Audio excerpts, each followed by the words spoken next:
Everyone's talking about AI chips, AI models, but there's this huge, under-the-radar bottleneck that could honestly define the next decade of this whole revolution. So today, we're going to pull back the curtain on the real stories, the hard data, and the financial plays behind the coming AI power crisis. Okay, so let's just think about this for a second. When you consider what might actually slow AI down, your mind probably jumps to chip shortages, right? Maybe just raw computing power. But what if the real problem, the true limiting factor, is something way more basic? Turns out the real ceiling for AI's growth isn't silicon, it's electricity. The demand from all these data centers is just exploding, reaching levels that are going to start rivaling what entire countries use. And believe me, we are just getting started. So here's how we're going to break it down. First, we'll get into the stories that are driving this incredible demand. Then we're going to crunch the numbers on the coming power surge. After that, we'll walk through a framework for how to actually analyze the winners here. And finally, we'll wrap it all up with your rational takeaway. All right, let's start with the big corporate moves that show this isn't just a forecast. This is the real deal, and it's happening right now. Okay, check this out. This is where it gets really interesting. In 2024, Microsoft signed this massive 20-year deal, a power purchase agreement, with Constellation Energy to restart 3 Mile Island Unit 1. And yes, I mean that 3 Mile Island. This nuclear reactor got shut down back in 2019 because it just wasn't making money anymore. But AI's insane hunger for 24/7 carbon-free power, well, it changed the entire game. And it's not just Microsoft, not by a long shot. What this really shows is a huge shift across the entire industry.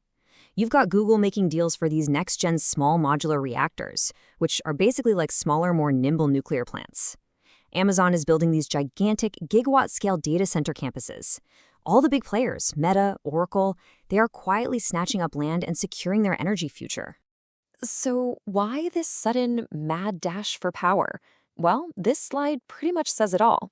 A single question you ask an AI like ChatGPT can use 10 times more electricity than a simple Google search. Now imagine that multiplied by billions of queries every single day. You start to see how big this problem really is.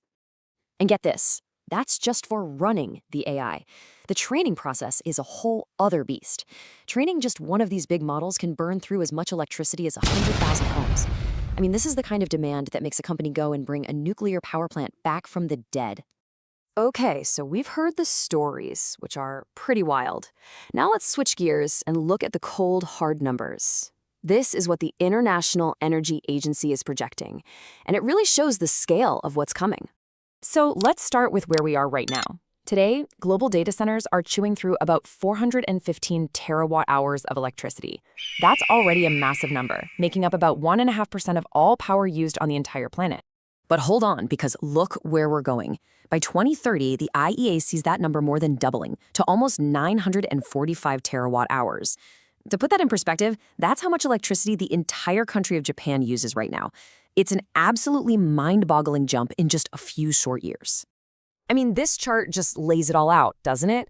We are on an incredibly steep curve here, and it's almost all being driven by AI. And look, this isn't some pie-in-the-sky forecast. This is a direct result of the tech you and I are starting to use every single day. So where's all this power coming from? Well, in the US, a big chunk, about 45%, is from natural gas.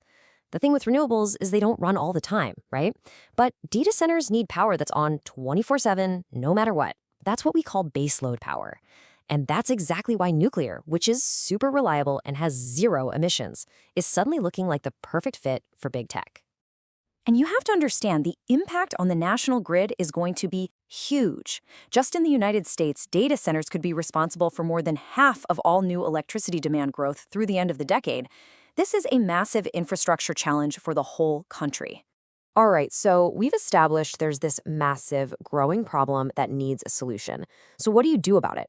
Let's get into the actionable part of this, a framework for how you can analyze the companies that are set up to win, and we'll use Constellation Energy as our case study. Constellation is a perfect company to look at here. They're a leader in zero-emissions energy, they have this huge nuclear fleet, and of course, they've got that landmark 20-year deal with Microsoft. All of that means they have a really strong outlook for cash flow, and they're even boosting their dividend. Okay, I know this looks like a bunch of financial jargon, but stick with me, because it's actually pretty simple. This is basically your health checklist for a utility company. You want to see a solid return on equity, something over 10%. And you want their debt to EBITDA, which is just a fancy way of measuring if they can pay their bills, to be under 4. These are the kinds of numbers that tell you a company is stable and well run. So, how do you actually apply this? Well, it really boils down to a pretty simple, rational 3-step process. Step 1, dig into a company's reports and find those long-term power deals, those PPAs. Step 2, calculate the free cash flow yield. That's just how much cash it's making compared to its stock price. And step 3, make sure that yield is above about 5% to give you a good margin of safety. This is how you avoid just speculating and instead focus on real, locked-in demand. Okay, let's tie this all together. What's the real takeaway here? The real power play in AI isn't just the flashy tech, it's the foundational stuff, the infrastructure that everybody else seems to be ignoring. And this is what I call the AI wealth barrier. It's about building a portfolio based on the boring, indispensable stuff, like power plants that's actually going to enable this whole revolution. This is the stuff that can generate durable, compounding returns long after the current AI hype cycle fades away. So if you remember one thing from all of this, let it be this. The entire AI boom is being built on a foundation of electricity. The companies that are solving this coming power crisis are the ones who are truly making it all possible. And that, right there, is a massive, underappreciated opportunity. And this really is just the beginning of the story. This need for reliable, clean power is only going to get bigger. So I gotta ask you, what do you think? Which utility or nuclear company should we put through this rational analysis framework next? Let us know.